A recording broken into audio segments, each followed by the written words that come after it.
Fiquei observando os irmãos, e graças a Deus ninguém ficou no sapatinho, fiquei feliz. É a modernidade da música, né? A liberdade poética, musical, sei lá. Uma boa noite para você também que está em casa. Hoje vamos continuar um pouquinho daquilo que Niles trouxe semana passada para nós, falar um pouquinho dos inimigos, daqueles que combatem com a nossa fé, daqueles que combatem com a nossa esperança em Cristo. Vamos ter bastante textos, eu não vou ter slides, mas eu conto com a atenção de todos, amém? Vamos começar. Eu queria o texto de 2 Coríntios 5:17, falar com os novos convertidos agora, com os novos batizados. O texto fala o seguinte: se alguém está em Cristo, é uma nova criação. As coisas antigas, já pode deixar todo o texto, pode deixar, eu peço para trocar na hora. As coisas antigas já passaram, eis que se fizeram novas. Deu tudo certo. A gente se converte e aí, lê esse texto, a gente passou pelo batismo nas águas e fala, pronto, está tudo resolvido. Não tenho mais nada para fazer, está tudo certo, está tudo bem, está tudo dominado. Mas a gente vê que não é bem assim. Nós vemos que, apesar do batismo em águas, trazemos conosco uma natureza morta, mas que quer gritar, uma natureza morta que quer mandar, uma natureza morta que está há anos acostumada a dominar a nossa vida e quer combater com a nova natureza em Cristo Jesus. E durante essa palavra de hoje, nós vamos aprender algumas coisinhas sobre essa natureza. A gente vai perceber que sim, devemos fazer alguma coisa em prol da nossa santificação. Você pode estar pensando aí, mas falaram que é de graça. Eu acho que não foi de graça, porque custou o sangue do Cordeiro, custou o sangue de Jesus. É pela graça que somos salvos, não é de graça que somos salvos. Então, por gratidão a tudo que Ele fez, nós devolvemos a Ele uma busca incansável pelo caráter dEle em nossas vidas. E nós que somos discípulos, essa é uma conversa direta para discípulos, vamos perceber o quanto é importante termos uma vida focada no conhecimento do nosso Senhor e Salvador Jesus Cristo. O texto lá de Hebreus 12, bota aí a partir do versículo 4, eu vou ler até o 13. Fala de uma luta contra o pecado. Vocês ainda não resistiram a ponto de derramar o próprio sangue. Vocês se esqueceram da palavra de ânimo que Ele dirige a vocês como a filhos. Meu filho, não despreze a disciplina do Senhor, nem se magoe com a sua repreensão, pois o Senhor disciplina a quem ama. Você está passando por disciplina? Você está passando por alguma dificuldade na fé? Você está passando por alguma dificuldade de santificação, amado? Parabéns, você é filho de Deus. Aleluia, parabéns, você está sendo cuidado pelo Senhor. Não é motivo de murmúrio, não é motivo de tristeza, não é motivo de dor, é motivo de gratidão, porque o que Deus quer fazer na tua vida é aperfeiçoar o teu caráter, é o caráter de Cristo. Você tem que entender isso. Se você não passar por esse processo, você não é filho. Olha o que o texto vai falando. A quem ama e castiga todo aquele que aceita como filho. Sequência. Perseverem na disciplina. Deus os trata como filhos. Ora, que filho não é disciplinado pelo pai?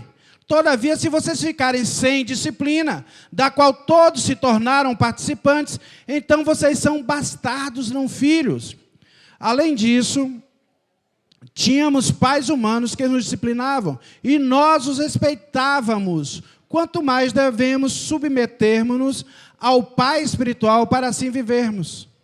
Os nossos pais nos disciplinavam por curto período, segundo lhes parecia melhor. Deus, porém, nos disciplina para o nosso bem, para que participemos, para um pouquinho aí, participemos da sua santidade.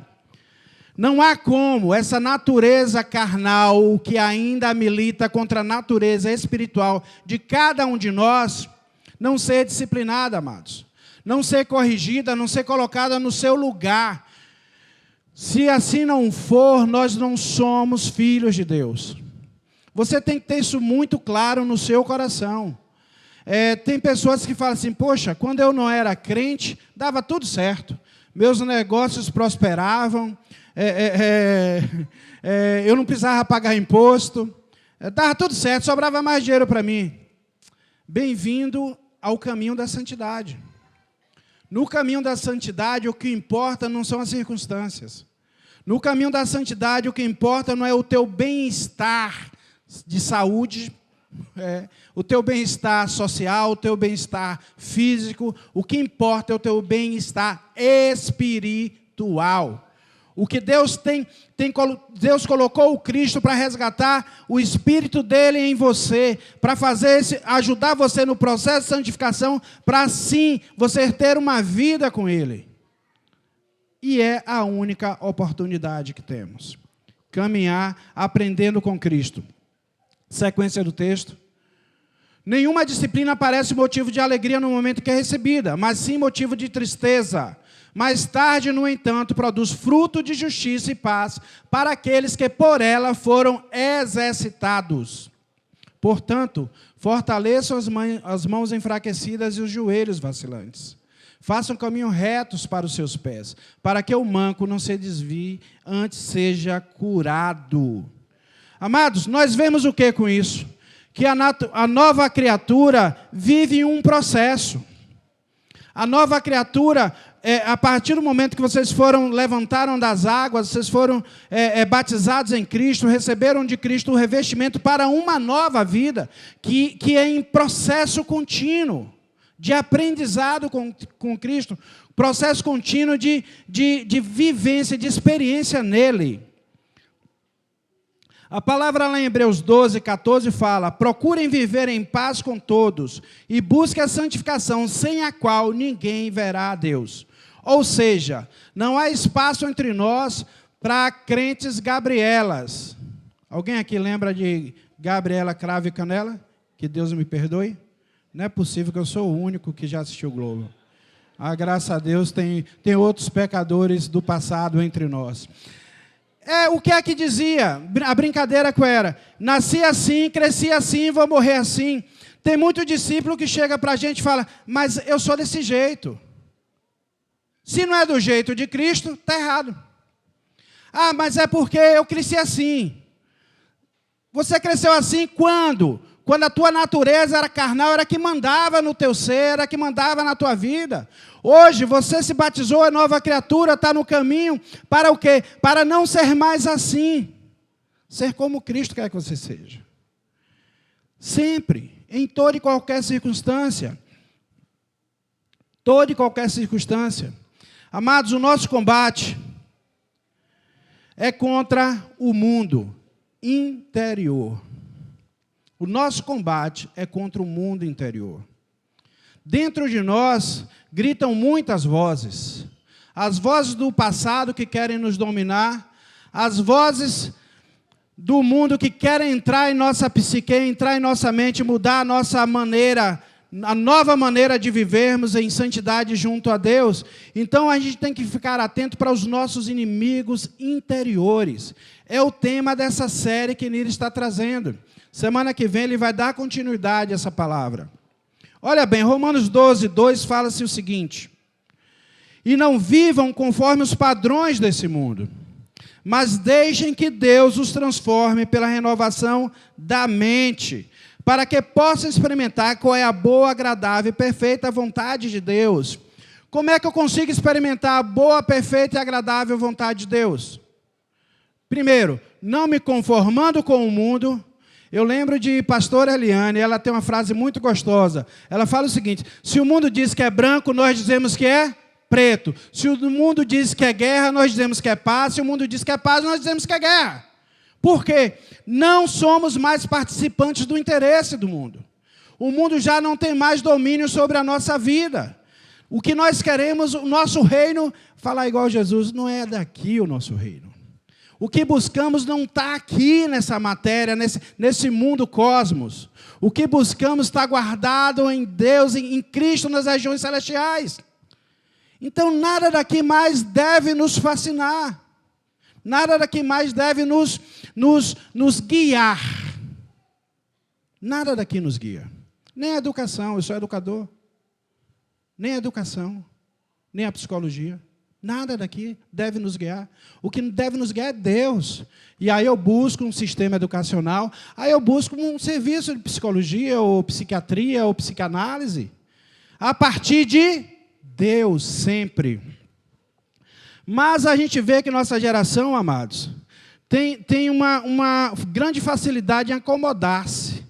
Eu vou falar aqui para vocês o perigo da acomodação, nesse instante, e depois eu vou relatar sobre 6 inimigos que eu experimentei na minha vida, que atrapalharam muito o meu processo de santificação, muito o meu processo de entender Deus, buscar a presença dEle. Eu tenho ouvido muito, quando converso com alguns casais que têm filhos, tipo assim, sobre a irresponsabilidade dos adolescentes como algo natural da idade, como algo natural da fase. Ah, não, porque é adolescente. Ah, não, é porque hoje em dia é assim, o mundo é assim. São os hormônios. E aquilo me intriga. Eu estou falando de adolescentes batizados, adolescentes que já caminham nos caminhos do Senhor. Adultos sem uma busca de obra por crescimento. Adultos que vivem também de maneira... hoje eu estou bem musical, deixando a vida levar. Sem propósito. Hoje eu estou inspirado em Rafael. Mas é verdade. A gente vê no meio cristão esse tipo de discurso. E aí você fica assim, bem intrigado. O Evangelho tem poder para transformar ou não tem? Ah, o Evangelho só pode transformar velhos, pessoas já no final da vida. O Evangelho não transforma jovens, o Evangelho não transforma adolescentes. Que Evangelho é esse? Que um hormônio domina um adolescente. Que Evangelho é esse? Que o mundo é assim, meu filho também é assim. Está errado. Está errado. Deixa eu dizer um negócio aqui para vocês. Por que Abraão foi escolhido para ser um pai, o pai da grande nação, onde estamos incluídos? Porque a palavra diz o seguinte, ó.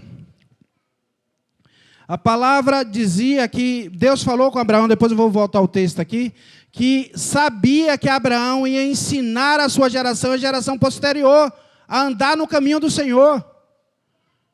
O Evangelho tem poder, sim, para transformar teu filho. O Evangelho tem poder, sim, para transformar o adolescente em uma pessoa santa. Santa. Santa. Aleluia. Amados, se Abraão educasse Isaac com estas desculpas, ele teria conseguido levar Isaac, quiçá, um dia caminhando para o monte para sacrificar para Deus. Ele conseguiria amarrar. Isaac devia ter, alguns falam que tinha 17 anos, outros entre 14 e 17. Abraão, com 100 anos. Um homem de 100 anos conseguiria dominar um jovem de 17? Se ele criasse como essas relatividades do mundo contemporâneo nosso? Jamais. Isaac era submisso ao pai. Isaac obedecia de maneira irrestrita ao comando do pai, ao ponto de deixar-se ser amarrado, de deixar-se ser colocado sobre a lenha.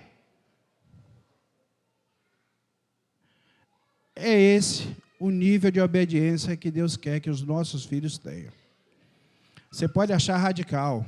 Infelizmente, a Bíblia me mostra, e o que a Bíblia fala, eu creio. Nós temos que ficar atentos para não nos acomodarmos com o que o mundo tem pregado. O mundo tem pregado tudo trauma. Isaac foi um homem traumatizado, né? Traumatizadíssimo. Porque papai fez um absurdo daquele com ele. Chega, amados. Nós somos a igreja do Senhor. Nós somos o povo escolhido de Deus. Para quê? Para viver toda a santidade de Deus a partir de nós, de Cristo em nós e nos nossos filhos. Nossos filhos devem ser orientados em todo o bom caminho, em toda a verdade.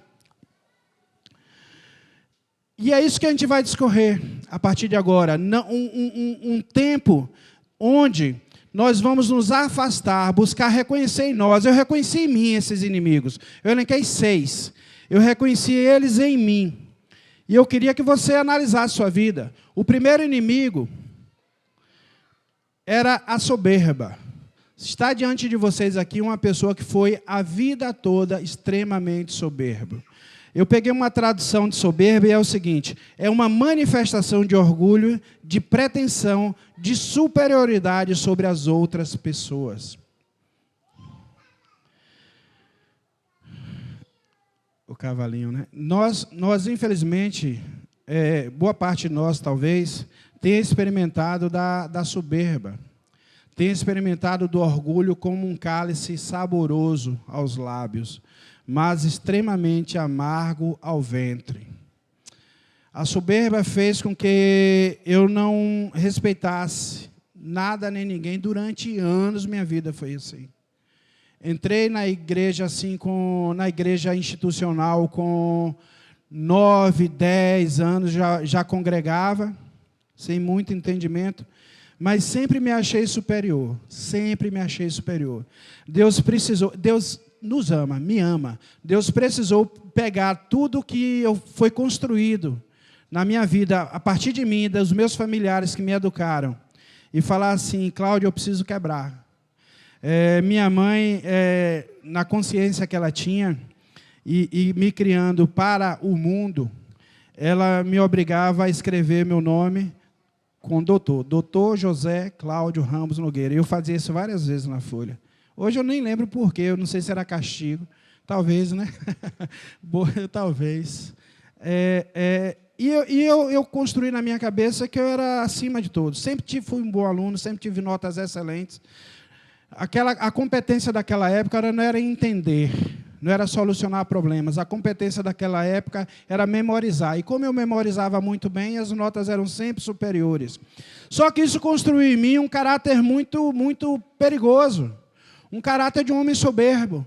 Um homem que não respeitava autoridades, não respeitava pessoas, não tinha nenhum tipo de humildade diante de fatos.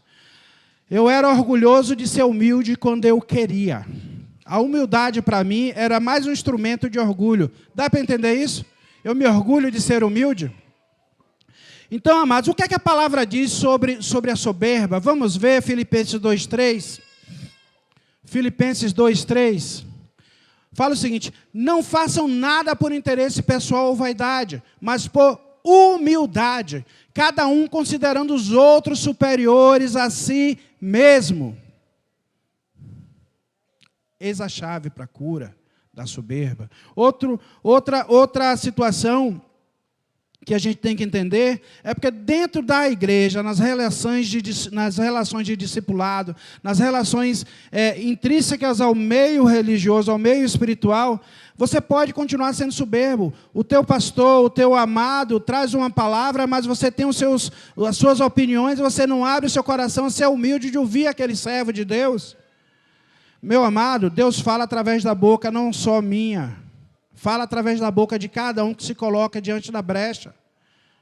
Tenham corações humildes para ouvir o conselho do Senhor.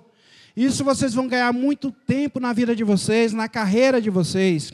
Eu escrevi aqui: talvez este inimigo tenha sido o que mais me desafiou, e com certeza foi o que me fez experimentar as maiores dores.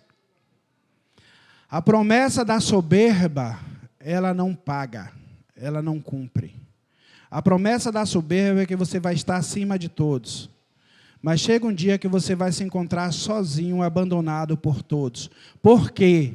O soberbo não é digno. O soberbo não é digno de pessoas.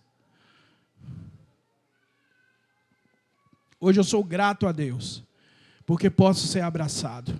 Hoje eu sou grato a Deus, porque posso abraçar. A soberba me afastou.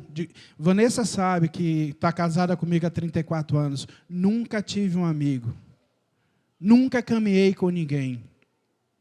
Quando eu reencontro com colegas de escola, ninguém sabia dos meus segredos que eu já confidenciei para a Vanessa. E aí eu vejo hoje como eu era só. Como eu era só. Não caminhem sozinhos.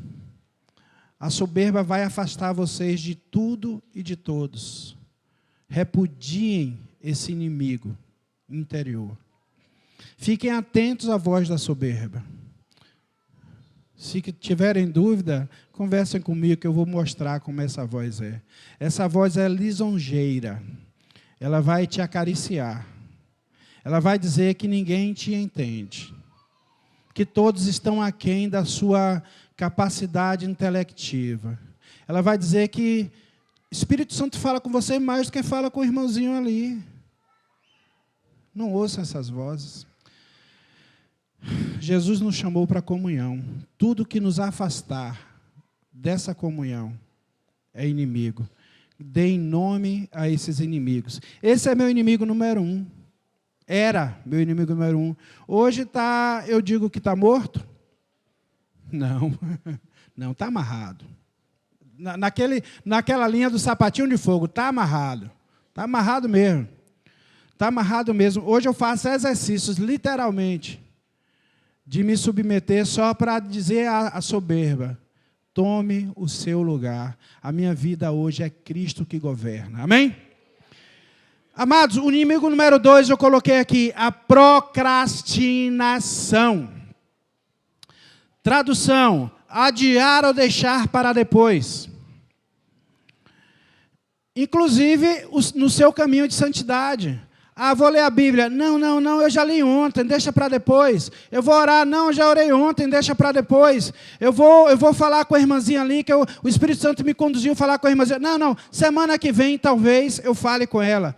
Hoje morreu um conhecido nosso, uma pessoa que eu e Vanessa nós amávamos muito. Não quis o Senhor. Mas a sensação do meu coração, não perdi a oportunidade de falar de Deus para ele. Morreu com 44, não é, Vanessa?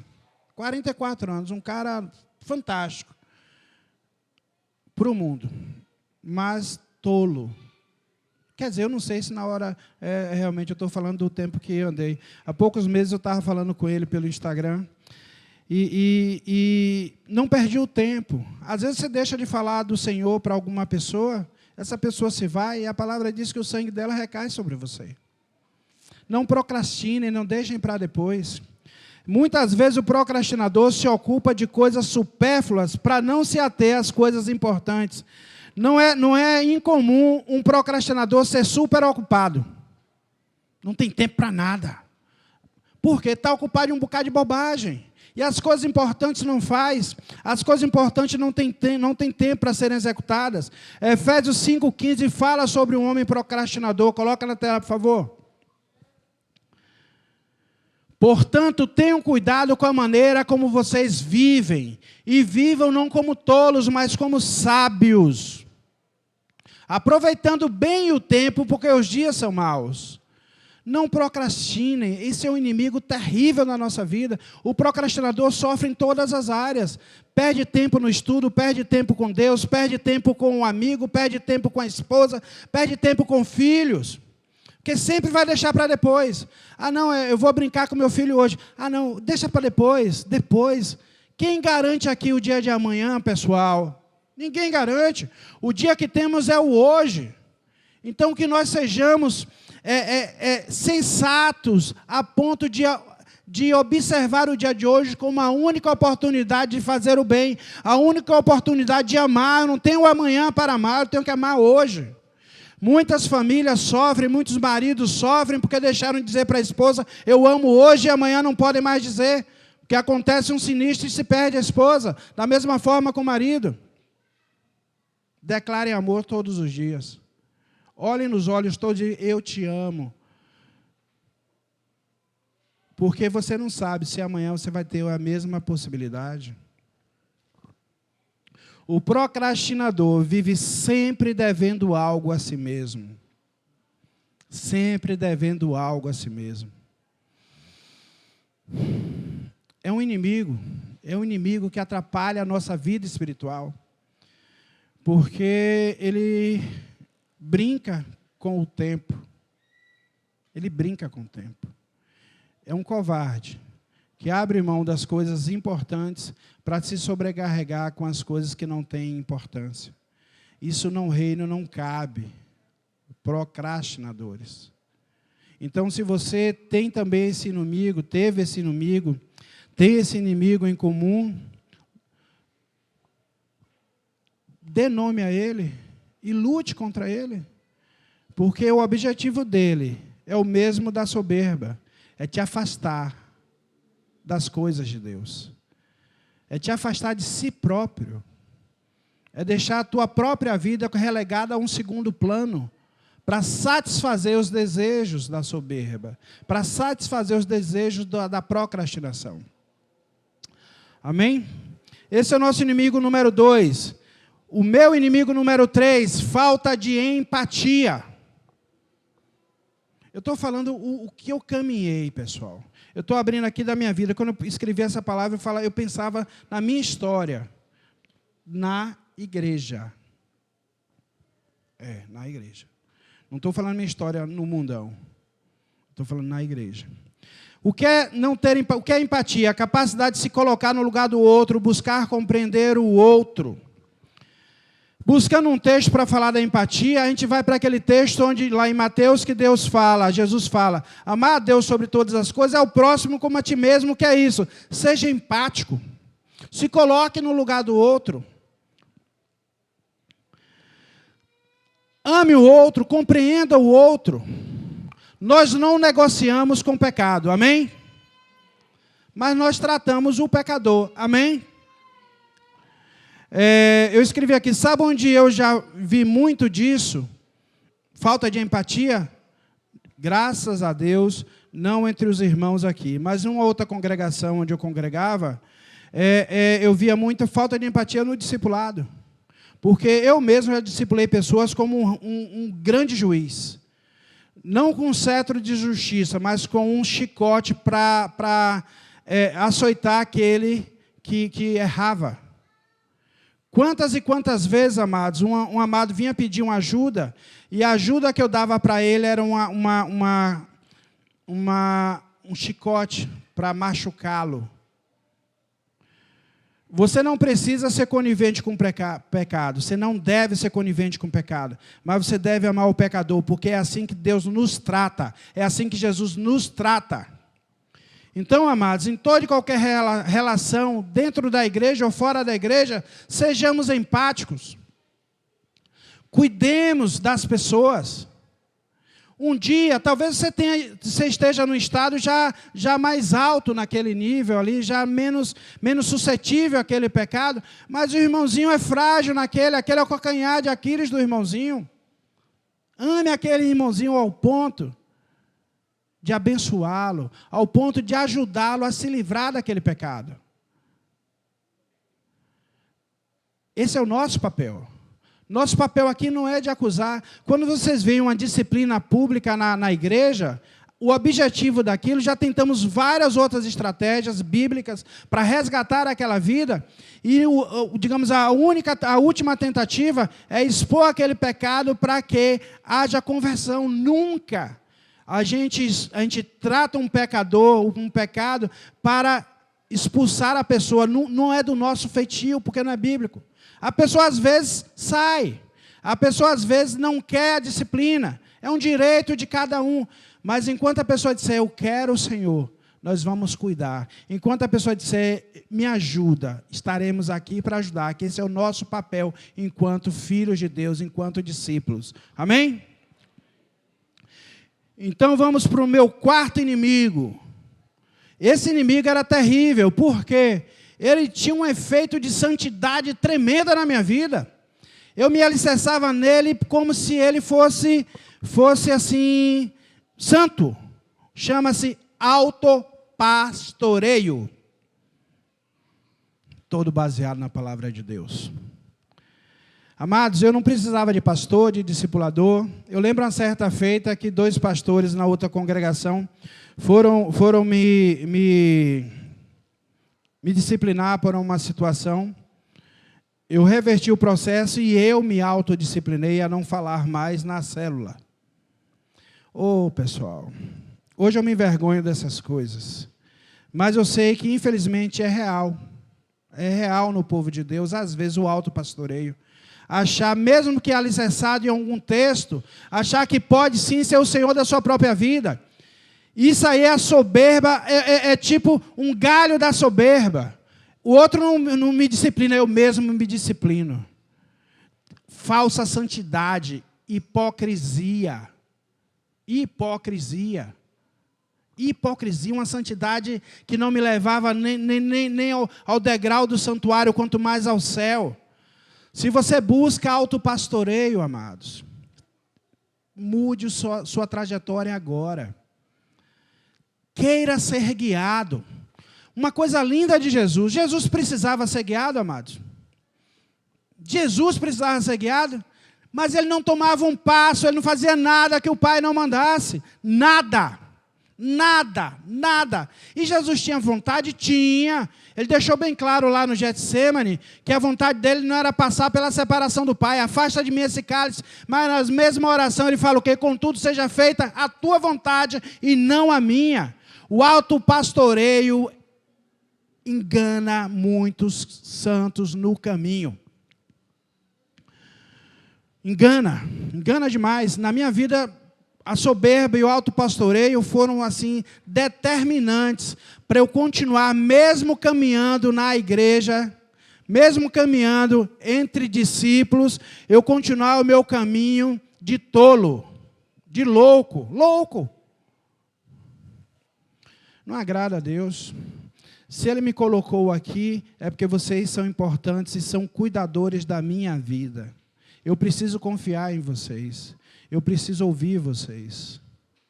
Houve uma certa situação comigo recentemente, e foi bem interessante, que eu fiquei calado, e aí dentro de nós, é um turbilhão, né? É um turbilhão de como vou reagir, o que eu falo, o que eu não falo. E duas coisas me passaram na mente. A primeira coisa, reagir. Natural, né? Doido, a gente recebe um beliscão, a primeira coisa é dar um tapa, né? E a segunda coisa, eu fui ponderar, o que é que Deus quer que eu reflita a partir dessa afronta? Mais ou menos assim. Deus fala através dos irmãos. Deus fala. Deus fala. Às vezes a gente não consegue entender, mas toda a mensagem de um irmão pode te ajudar a crescer. Basta que você busque em Deus o entendimento, não nos teus sentimentos. Daqui a pouco eu vou falar sobre sentimentos. Provérbios 14, 12. Há caminho que o homem parece ser direito, ser bom, mas o fim dele é caminho de morte.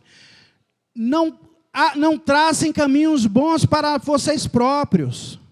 Busquem na palavra, busquem nos pastores, busquem nos líderes, busquem nos irmãos que estão há mais tempo. Sejam humildes, abram mão do autopastoreio, queiram ouvir os seus discipuladores, tenham sede da palavra, orem. Amém? Só são 6 inimigos, já está terminando. Eu estou aqui cronometrando. Propósito de vida, não ter um propósito claro na minha vida. Olha bem, não ter um propósito claro para a minha existência me fez perder tempo com outros inimigos, me gastando com outros inimigos. Eu fui criado, muito bem criado, segundo os conceitos desse mundo. Eu fui a primeira pessoa lá de casa que buscou ao Senhor. Com 7, 8, 9 anos, eu já ia para a primeira batista. Sem muito entendimento, mas algo me levou para lá, algo dentro de mim clamava por isso. Mas a minha mãe, em todo o seu conhecimento, ela queria formar um homem com caráter, um homem próspero. Então, ela investiu meios para isso. Eu cresci focado em ser um homem íntegro, focado em ser um homem referência para as outras pessoas da sociedade e de sucesso.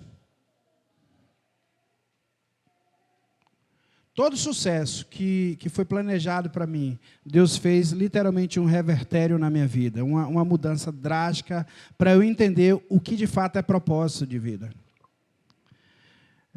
Todos sabem aqui que eu tenho uma escola hoje.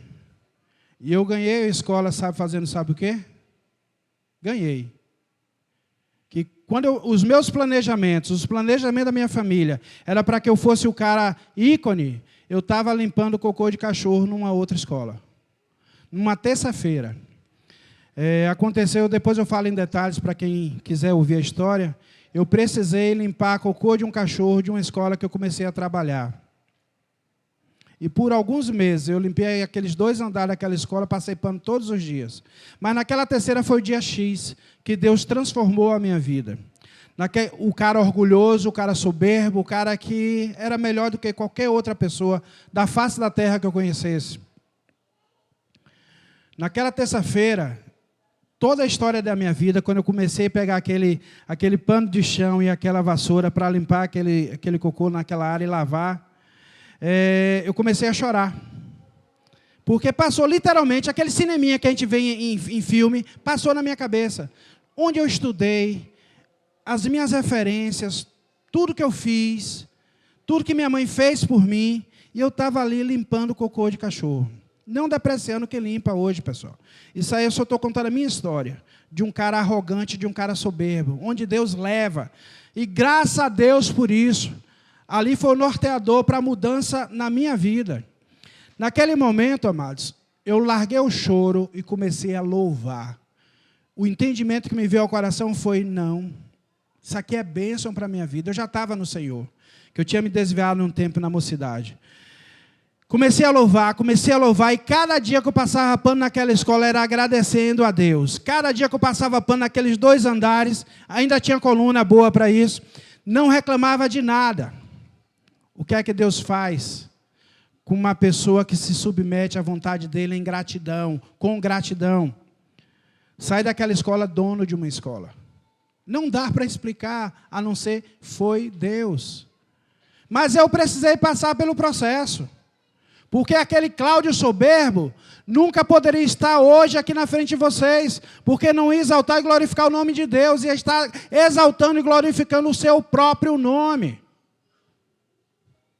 Mas é muito bom ter essa oportunidade para falar para você que não desista. Confie em Deus, se coloque humildemente debaixo dos pés dele. Porque no tempo certo Ele vai honrar, Ele vai fazer sobre a tua vida. E aí eu fiz algumas conjecturas sobre o que é o propósito de vida que a maioria das pessoas buscam para os filhos. Qual o propósito que inculcamos nos nossos filhos, amados? É o de ser glória e honra para Deus, ou de ter sucesso, ou de ter isso ou ter aquilo? Ter uma boa profissão, um bom casamento, uma boa estrutura financeira? Os pais são responsáveis em mostrar a direção, em apresentar o propósito à vida dos filhos. Quem vai apresentar Deus para o filho de vocês não é a igreja, não é o videirinha. Quem tem que apresentar Deus é você e sua vida na sua casa. Aí ele vem para o videirinha, ele reconhece o Deus que ele aprendeu aonde? Na sua casa, vendo que vida? A sua vida, a vida da sua esposa, a vida do seu marido.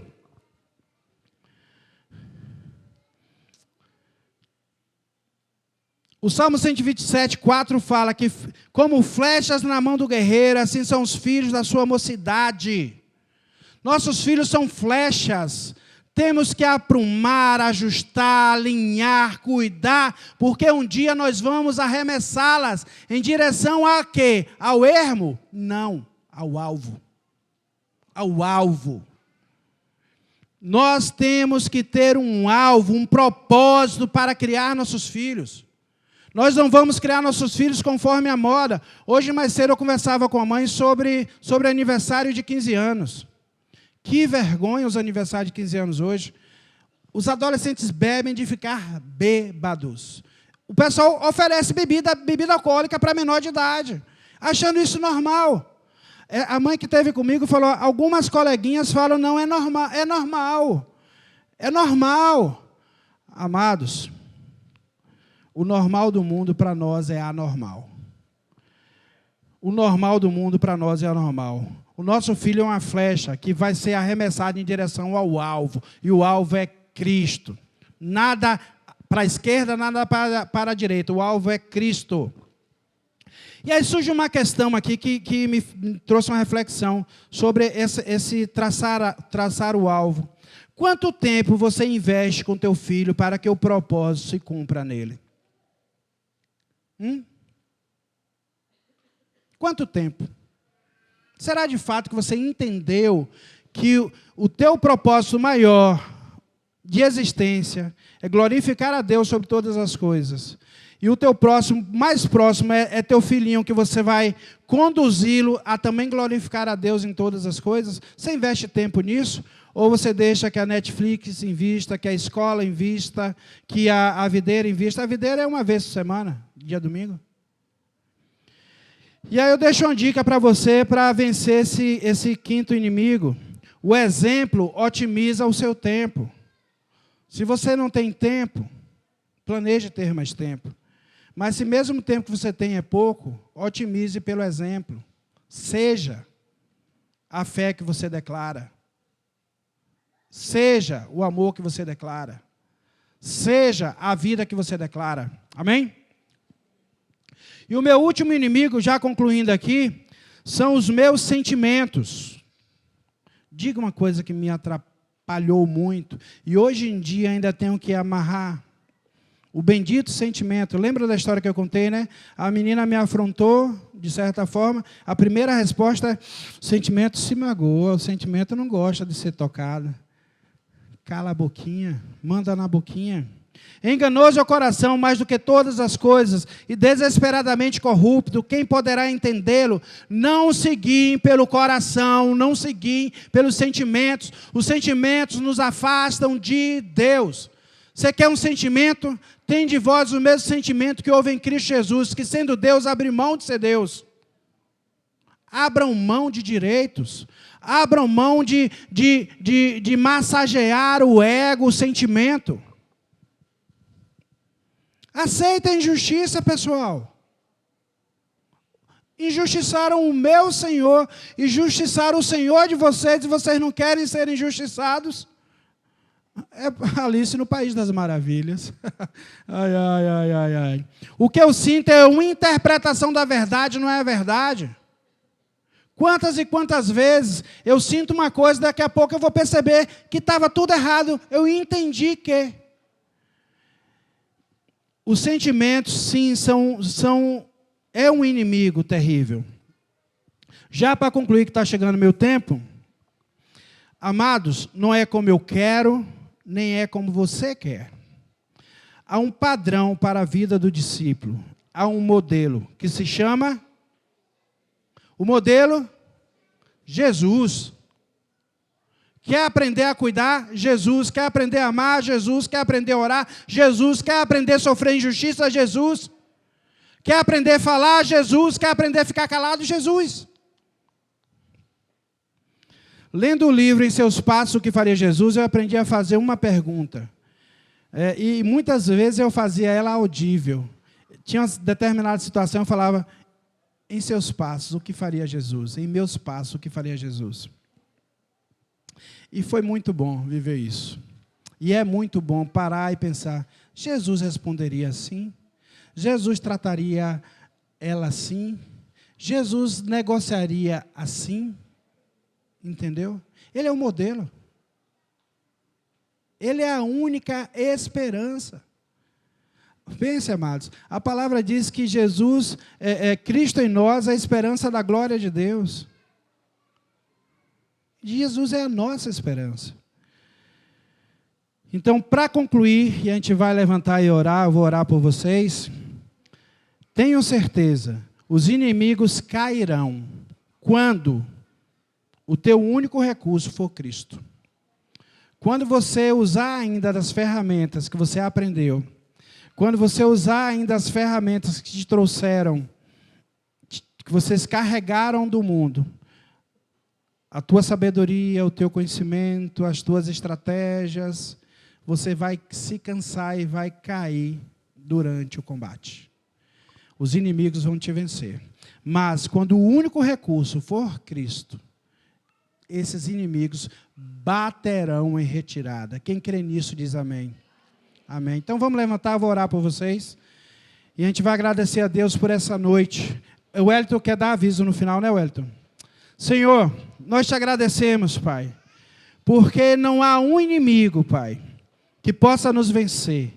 Não há nada que possa nos tirar, como a palavra diz, nem pecado, nem dor, nem morte, nem tristeza, nada, nada pode nos separar do teu amor, Senhor Deus. Aqui as vidas que foram conquistadas pelo sangue de Jesus.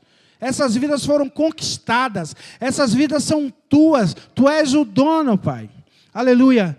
Não permita, Pai, que nenhuma delas se enrede pelo pecado, se enrede com medo, Pai, desses inimigos, ou outros inimigos que talvez tenham experimentado ao longo do caminho, Senhor Deus.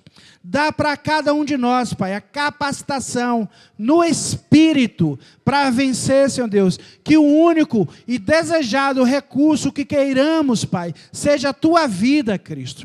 Aleluia, que entendamos, Pai, que Tu és suficiente, Senhor Deus. Aleluia, Tu és suficiente, Jesus, para nos levar ao centro da vontade do Pai. Nos levar a toda a boa, perfeita e agradável vontade do Pai. Abençoa cada um, abençoa os familiares, Pai. Que nós possamos viver em santidade, buscando cada vez mais, Senhor Deus, ouvir aquilo que Tu falaste com o primogênito. Filho amado em que me comprazo. Encontra alegria em nós, Pai, porque Cristo é a Tua alegria em nós. Em nome de Jesus, amém.